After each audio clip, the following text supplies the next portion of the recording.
Clive bell Roger fry का समकालीन चित्रकार और कला समीक्षक, जो ब्रिटेन का रहने वाला था। पूरा नाम इसका क्लाइव हेवर्ड बेल था। रोजर फ्राई के साथ ब्लूम्सबरी समूह, जो लंदन का साहित्यकारों का और चित्रकारों का समूह था, रोजर फ्राई के साथ क्लाइव बेल भी वहाँ सदस्य था इस ब्लूम्सबरी समूह का। क्लाइव बेल का जन्म ईस्ट शेफोर्ड, इंग्लैंड में हुआ था 16 सितंबर 1881 को। मृत्यु लंदन में 17 सितंबर 1964 को 83 वर्ष की अवस्था में क्लाइव बेल की डेथ हुई। कला समीक्षा से संबंधित क्लाइव बेल की जो पुस्तकें हैं, आर्ट जो 1914 में प्रकाशित हुई, सिंस सेजां, स्पेलिंग है CEZANNE, सिंस सेजां 1922 में प्रकाशित हुई। लैंडमार्क्स इन 19th सेंचुरी फ्रेंच पेंटिंग 1927 में प्रकाशित हुई। क्लाइव बेल का जो प्रमुख सिद्धांत है वो 19वीं शताब्दी के उत्तरार्ध की फ्रांस की कला,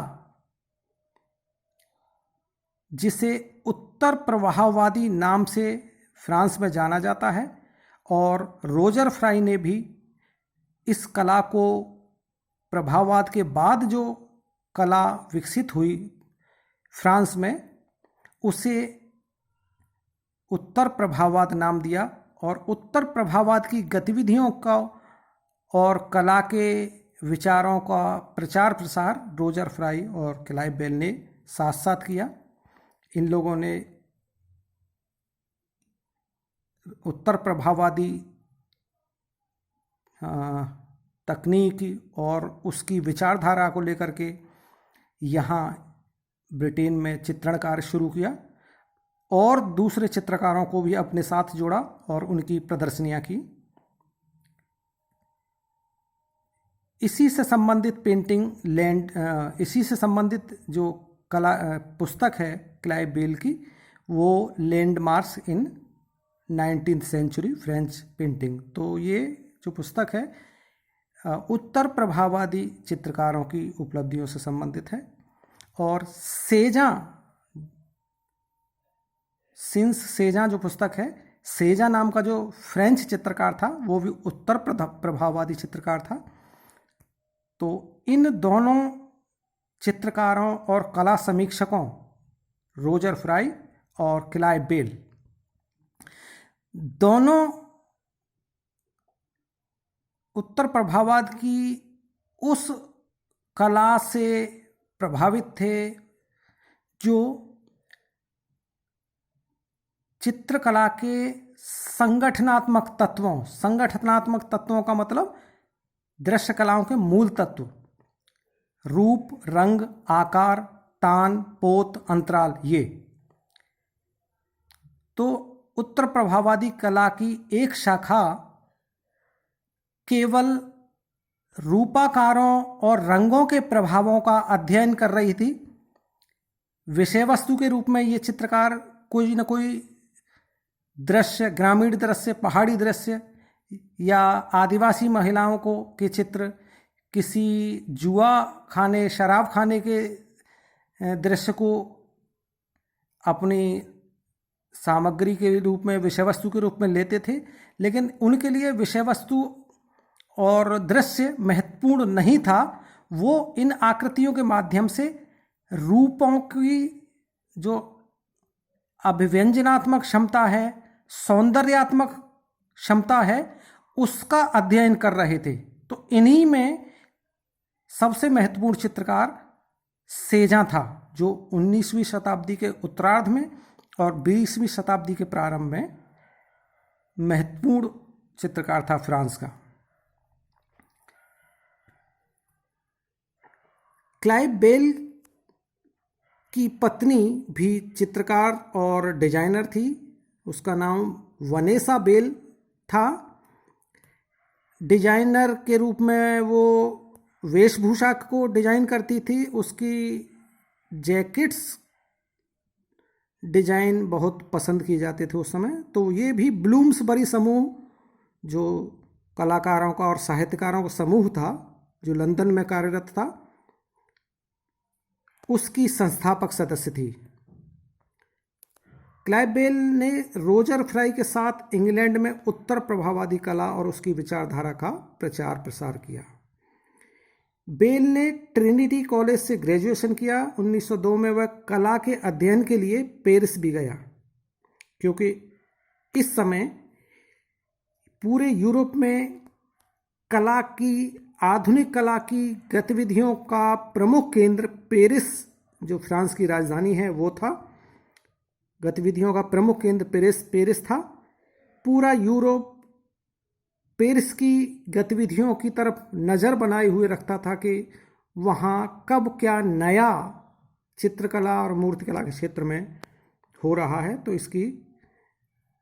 इसलिए ख्याति बहुत ज़्यादा थी। 1912 में क्लाइव बेल ने लंदन में रोजर फ्राई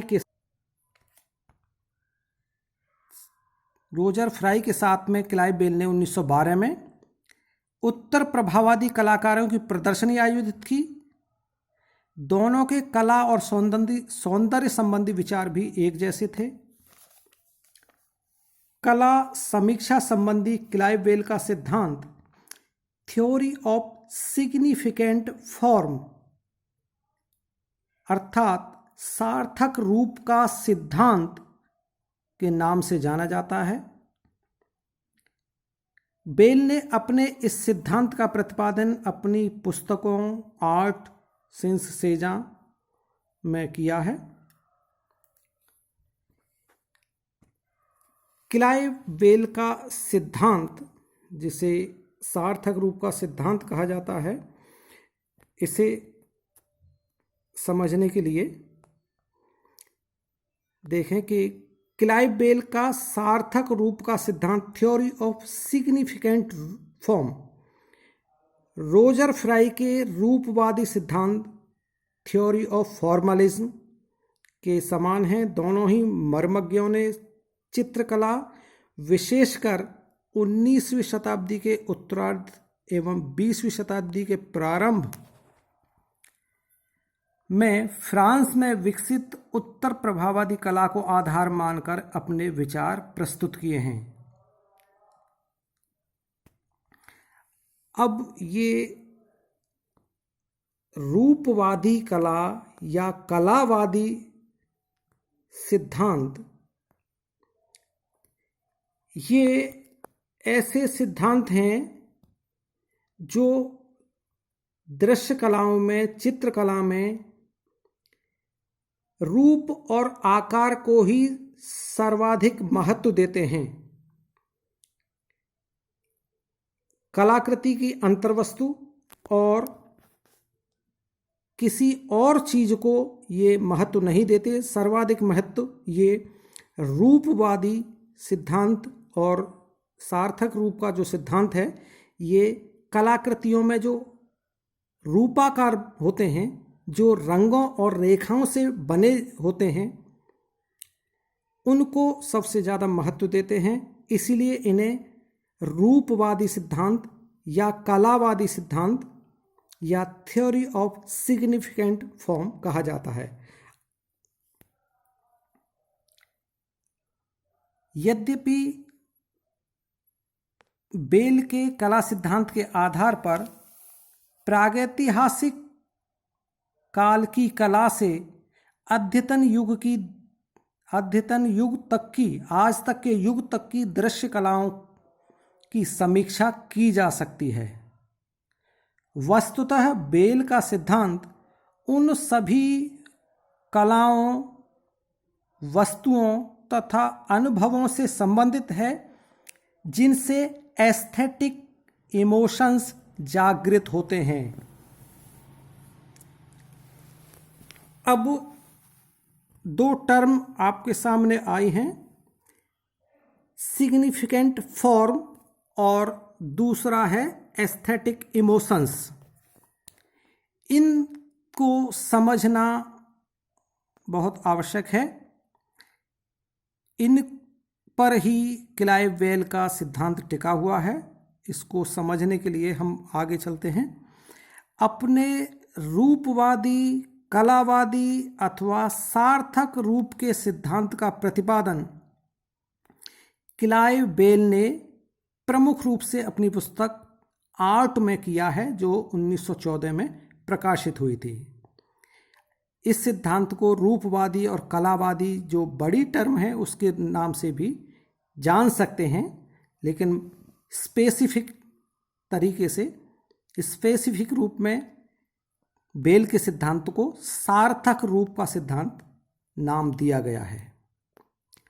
बेल अपनी इस पुस्तक का आरंभ करते हुए लिखते हैं, What quality is shared by all objects that provoke our aesthetic emotions?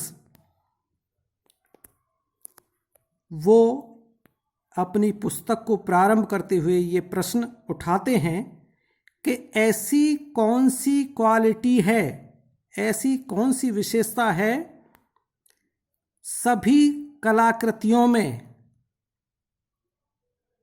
जो हमारे या दर्शक के एस्थेटिक इमोशंस, सौंदर्य शास्त्रीय भावनाओं को उत्तेजित करते हैं। कलाकृतियों में ऐसी कौन सी विशेषता या गुण है जो उन सब कलाकृतियों में समान रूप से पाया जाता है, और वो गुण एस्थेटिक इमोशंस या दर्शक की सौंदर्य शास्त्रीय भावनाओं को उत्तेजित करते हैं, जागृत करते हैं। यहाँ सौंदर्य शास्त्रीय भावनाओं जो शब्द है वो इसलिए लिया गया है कि ये जो सिद्धांत है ये कलाओं से संबंधित अनुभव से संबंधित है। एस्थेटिक इमोशंस का अर्थ है कि ऐसे भाव जो किसी कलाकृति के अनुभव से, उसका रस पान करने से या उसका परिशीलन करने से, अनुशीलन करने से हमारे अंदर, किसी दर्शक के अंदर वो भाव जागृत होते हैं। इसलिए इसे सौंदर्य शास्त्रीय अनुभव या सौंदर्य शास्त्रीय भाव कहा गया है। अन्यथा बाहरी वस्तुएं जो कलाकृतियां नहीं हैं, जो दुनिया में भौतिक जगत में जो बहुत सारी वस्तुएं हैं जो सुंदर हैं, उनके अनुभव से भी हमें सुंदरता की, आनंद की अनुभूति होती है, लेकिन उसे क्लाइव बेल ने एस्थेटिक इमोशंस नाम नहीं दिया। क्लाइव बेल ने एस्थेटिक इमोशंस अर्थात सौंदर्य शास्त्रीय भावनाएं, सौंदर्य शास्त्रीय संवेग, उन्हीं को नाम दिया है जो कलाकृति से उत्पन्न होते हैं। तो यहां दो चीजें, एस्थेटिक इमोशंस और सिग्निफिकेंट फॉर्म, और तीसरी बात क्वालिटी, एक कॉमन क्वालिटी, सामान्य विशेषताएं जो कलाकृतियों में पाई जाती हैं। तीन चीजें सामने आई, तीन चीजों को समझना बहुत जरूरी है। बेल अपने इस प्रश्न का उत्तर देते हुए लिखते हैं कि दृश्य कलाओं में सिग्निफिकेंट फॉर्म अर्थात सार्थक रूप ही वो विशेषता या गुण है किसी कलाकृति का जिसके कारण दर्शक की सौंदर्य शास्त्रीय भावनाएं जागृत और उत्तेजित होती हैं। सिग्निफिकेंट फॉर्म क्या है? इस चीज का उत्तर उन्होंने अपनी इसी पुस्तक में लिखा है। उसकी व्याख्या करते हुए उन्होंने लिखा है, lines and colours combined in a particular way, रेखा और रंग जो सुनियोजित ढंग से विशिष्ट तरीके से संयोजित होते हैं, उनसे रूप आकार बनते हैं। किसी कलाकृति में, किसी चित्रतल पर रूप और आकार बनते हैं, निर्मित होते हैं लाइंस और कलर्स से। ये सर्टेन फॉर्म्स जो एक चित्र में अनेक रूपाकार होते हैं, रूप होते हैं, आकार होते हैं, और उन सभी में आपस में संबंध होता है, रिलेशंस ऑफ फॉर्म्स। तो ये रूपाकार जिनमें आपस में संबंध है, किसी कलाकृति में ये बने हुए हैं, तो वो आपस में संबंधित हैं और रेखाओं रंगों से विशेष ढंग से बनाए गए हैं। और ये रूपाकार हमारे या दर्शक के एस्थेटिक इमोशंस को, सौंदर्य शास्त्रीय संवेगों को, सौंदर्य शास्त्रीय भावों को जागृत करते हैं, उत्तेजित करते हैं। तो यही रूप और आकार हैं। क्लाइव बेल ने ये बताया है कि सिग्निफिकेंट फॉर्म अर्थात सार्थक रूप वही है जो रंग और रेखाओं के व्यवस्थित और विशेष तरीके से रचे गए हैं, रेखाओं और रंगों के माध्यम से, और अनेक रूपाकार किसी कलाकृति में बने हुए हैं और वो एक दूसरे से संबंधित हैं। वे तभी सार्थक रूप कहलाएंगे जो दर्शक के सौंदर्य शास्त्रीय इमोशंस को जागृत करेंगे। और जब तक कलाकार को, चित्रकार को ये ज्ञान नहीं होगा कला की बारीकियों का, तब तक वो लाइंस और कलर्स को पर्टिकुलर वे में कंबाइन करके फॉर्म्स का निर्माण नहीं कर सकता। उसका ज्ञान, सौंदर्य शास्त्र का ज्ञान, कला की बारीकियों का ज्ञान ही उसे सक्षम बनाता है कि वो रेखाओं और रंगों के माध्यम से विशिष्ट प्रकार के रूपाकार बनाए और रूपाकारों को आपस में इस प्रकार से संबंधित करे कि वो दर्शक के सौंदर्य शास्त्रीय भावनाओं को, संवेगों को जागृत कर सके। तभी वो सार्थक रूप कहे जा सकते हैं। इस प्रकार अब इस सिद्धांत को समझने के लिए सिग्निफिकेंट फॉर्म को समझना आवश्यक है, एस्थेटिक इमोशंस को समझना जरूरी है, और कॉमन क्वालिटी जिसका जिक्र आगे भी आएगा, इन तीन बातों को समझना आवश्यक है। आगे भी इन्हीं बातों को अलग अलग तरीके से समझाने का प्रयास इस सिद्धांत में किया गया है। इस प्रकार क्लाइव बेल ने एक व्यावहारिक और कला के प्रायोगिक पक्ष पर आधारित अत्यंत महत्वपूर्ण सिद्धांत प्रस्तुत किया है। अभी तक जो सौंदर्य शास्त्र के इतिहास में यूनान से लेकर के, प्लेटो से लेकर के हीगेल, कांट और टॉलस्टॉय, इन सभी को आपने पढ़ा है। यहाँ तक इन सभी सिद्धांतों में जो सौंदर्य शास्त्र के सिद्धांत हैं, इन्होंने सैद्धांतिक रूप से कला की सिद्धांतों की, सौंदर्य शास्त्र के सिद्धांतों की, सौंदर्य की और कला की चर्चा की है। लेकिन पहली बार क्लाइव बेल और रोजर फ्राई ने कलाकृति के व्यावहारिक पक्ष को लेकर के, उसके प्रयोगात्मक पक्ष को आधार मान करके कला और सौंदर्य शास्त्र के सिद्धांतों की चर्चा की है, स्थापना की है। इस प्रकार बेल ने एक व्यावहारिक एवं कला के प्रायोगिक पक्ष से संबंधित अत्यंत महत्वपूर्ण सिद्धांत प्रस्तुत किया है, जो न्यूरोबायोलॉजी के अध्ययनों के आधार पर भी प्रामाणिक है। ये ब्रिटेन का सौंदर्य शास्त्री, कला समीक्षक, आर्ट एप्रिशिएटर और पेंटर है। यहीं लंदन की एक यूनिवर्सिटी में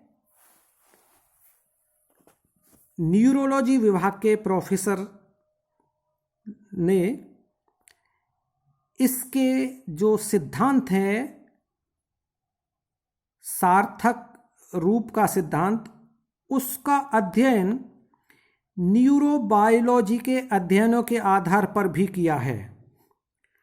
उन्होंने अपने अध्ययन में यह तथ्य प्रमाणित किया है कि सौंदर्य की अनुभूति जो कलाकृतियों के माध्यम से होती है, वो सभी कलाकृतियों में कुछ ऐसी विशेषताएं सामान्य रूप से पाई जाती हैं जो मस्तिष्क के एक विशेष हिस्से को एक विशेष तकनीकी से, मैकेनिज्म से एक्टिवेट करती हैं और उस क्षेत्र में, मस्तिष्क के ब्रेन के उस पार्ट में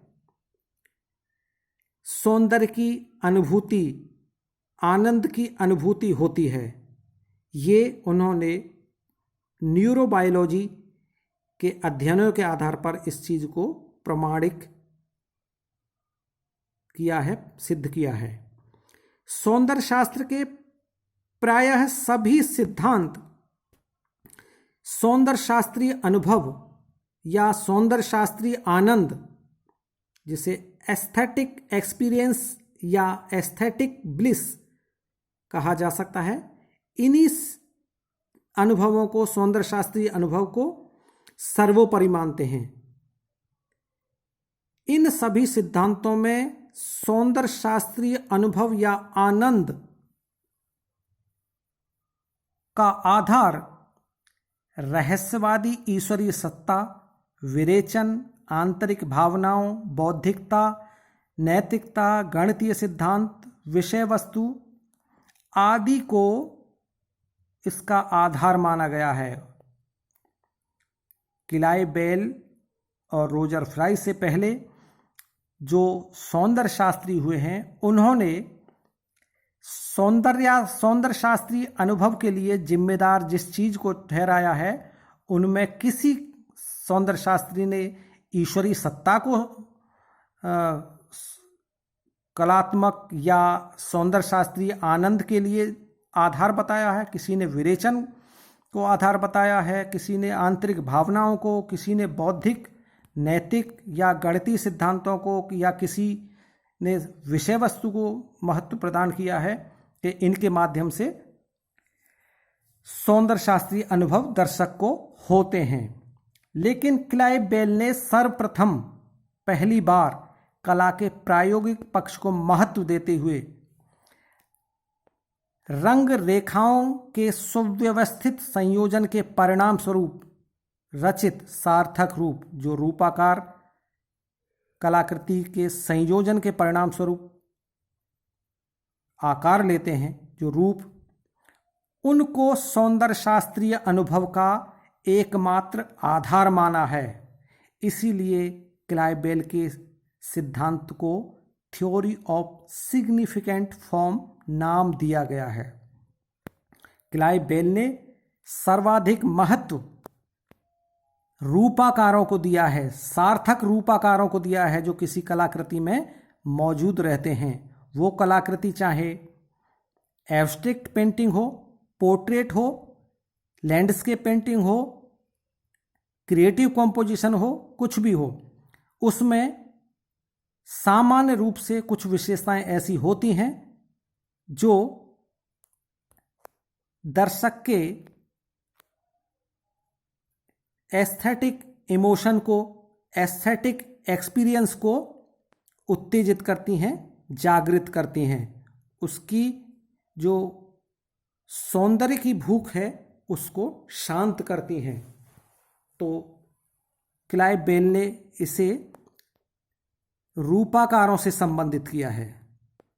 बेल ने दृश्य कलाओं के ऐसे रूपों को ही सार्थक रूप, सिग्निफिकेंट फॉर्म्स माना है जो दर्शक के सौंदर्य शास्त्रीय भावों और संवेगों, एस्थेटिक इमोशंस को उत्तेजित करते हैं। बेल के अनुसार एस्थेटिक इमोशन भौतिक जगत के सुंदर के अनुभव से भिन्न वस्तु है। क्लाइव बेल ने एस्थेटिक शब्द इस्तेमाल किया है, ब्यूटी शब्द इस्तेमाल नहीं किया, क्योंकि वो एस्थेटिक और ब्यूटी में ये अंतर मानते हैं कि एस्थेटिक का संबंध एकमात्र कलाओं से है, कलाओं के आनंद से है, कलाओं के सौंदर्य से है, जबकि ब्यूटी का संबंध, सुंदर का संबंध कलाओं के अतिरिक्त भौतिक वस्तुओं के सौंदर्य से भी है।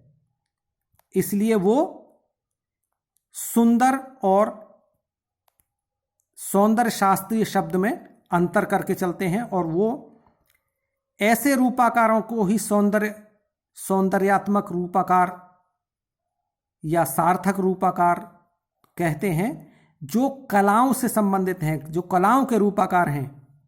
भौतिक वस्तु जो सुंदर हैं उनको अपने सिद्धांत में स्थान वो नहीं देते हैं। एस्थेटिक एक्सपीरियंस और experience of beauty Clive Bell के अनुसार अलग अलग चीजें हैं। एस्थेटिक एक्सपीरियंस में अनुभवकर्ता कलाकृति में चित्रित वस्तु के भौतिक प्रभावों तथा देश काल से मुक्त रहता है। इसका अर्थ है कि जब कलाकृति में चित्रित रूपाकारों का आनंद लेता है दर्शक, तो वह आनंद किसी भौतिक जगत की सुंदर वस्तु के आनंद से विशेष प्रकार का होता है, उत्कृष्ट प्रकार का होता है, और वो आनंद देश काल की सीमाओं से मुक्त होता है। उस आनंद को, उस कलाकृति को किसी भी देश का व्यक्ति, किसी भी काल का व्यक्ति जब देखेगा तो उसे वैसा ही आनंद महसूस होगा।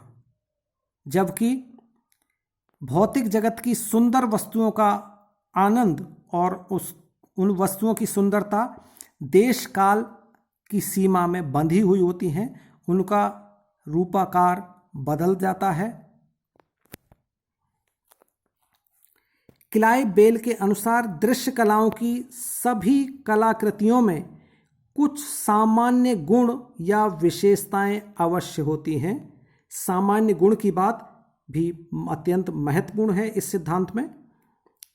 क्लाइव बेल के अनुसार दृश्य कलाओं की सभी कलाकृतियों में कुछ सामान्य गुण या विशेषताएं अवश्य होती हैं, जिनके कारण दर्शक के मस्तिष्क में सौंदर्य शास्त्रीय अनुभव, एस्थेटिक इमोशन जागृत होते हैं। बेल ने अपनी पुस्तक आर्ट में स्पष्ट लिखा है, उन्होंने अपनी पुस्तक आर्ट में लिखा है, if we can discover some quality common and peculiar to all the objects that provoke the aesthetic emotion, we shall have solved what I take to be the central problem of aesthetics। Bell कहता है कि यदि हमने कलाकृतियों में कुछ सामान्य और कुछ विशेष गुण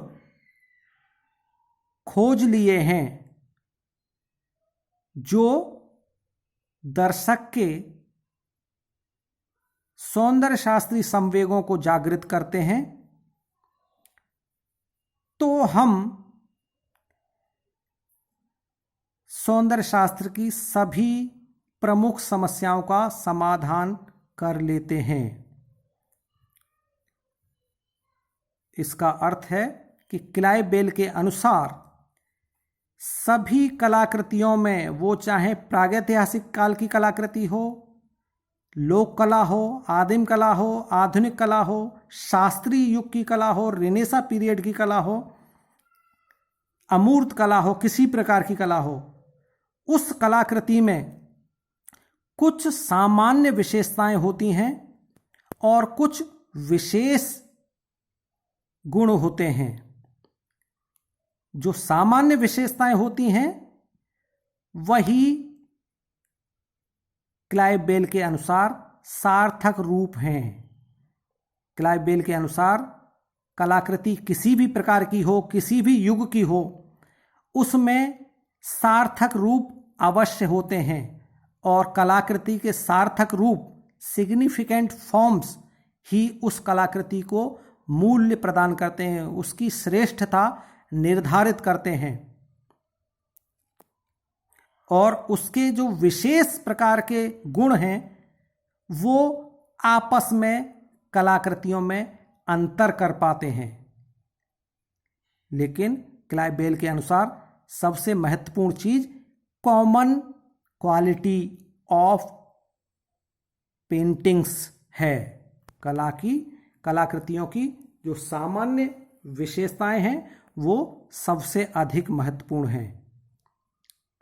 क्लाइव बेल कलाकृतियों की सामान्य विशेषता, कॉमन क्वालिटी को व्यक्तिगत अनुभव की वस्तु मानते हैं। क्लाइव बेल के अनुसार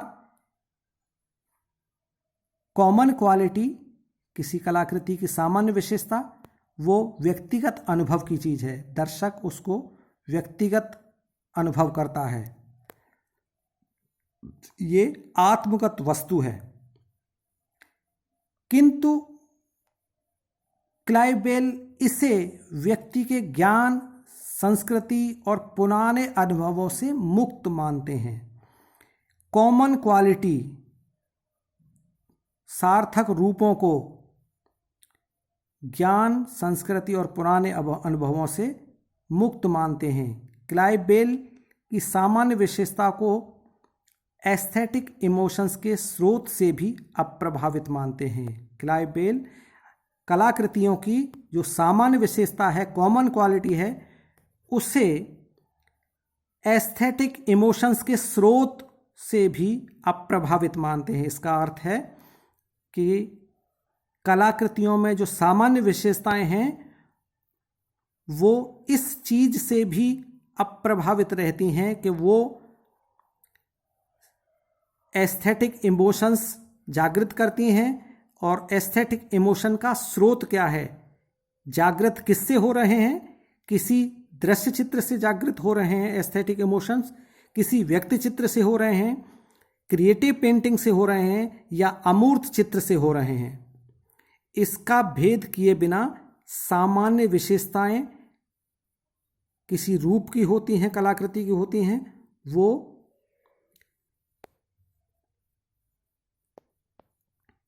आगे वे लिखते हैं कि इन सभी में जो व्यक्ति चित्र हैं, दृश्य चित्र हैं या अमूर्त चित्र हैं, इन सभी में कुछ विशेष गुण होते हैं जिन्हें क्लाइव बेल ने पेकुलियर क्वालिटी कहा है। और पेकुलियर क्वालिटी के साथ साथ प्रत्येक कलाकृति में कुछ सामान्य विशेषताएं या सामान्य गुण होते हैं जिसे कॉमन क्वालिटी नाम दिया है। ये जो दर्शकों को समान रूप से प्रभावित करती हैं। ये जो सामान्य विशेषताएं हैं ये समान रूप से दर्शक को प्रभावित करती हैं सभी कलाकृतियों की, और जो विशेष गुण हैं वो दर्शक को अलग अलग प्रभाव डालती हैं दर्शक पर। किसी दर्शक को अमूर्त समझ में ना आए, लेकिन वो कलाकृति प्रभावित किसी न किसी रूप में करेगी, तो इसका अर्थ ये है कि उसमें कुछ सामान्य गुण हैं जो किसी लैंडस्केप में भी हैं और पोर्ट्रेट में भी हैं। यह सामान्य विशेषता कलाकृतियों के सिग्निफिकेंट फॉर्म, सार्थक रूप हैं। अर्थात क्लाइबेल कॉमन क्वालिटी की जो बात करता है, ये जो कॉमन क्वालिटी, सामान्य विशेषता है, यही किसी कलाकृति का सार्थक रूप है। सार्थक रूप ही किसी कलाकृति की सामान्य विशेषता है। और दोनों वस्तुएं, कॉमन क्वालिटी और सिग्निफिकेंट फॉर्म, आसानी से कलाकृतियों में पहचानी नहीं जा सकती। हम उन कलाकृतियों में आनंदित तो होते हैं, उनका अनुभव हमें सौंदर्यात्मक लगता है, लेकिन हमें वो सुंदर और आनंदित क्यों कर रही हैं, हमें सुंदर क्यों लग रही हैं, हम ये आसानी से नहीं पहचान पाते। दोनों वस्तुएं प्रागैतिहासिक काल में, शास्त्रीय कला में और अमूर्त कला में भी हैं। प्रागैतिहासिक कालीन कला में,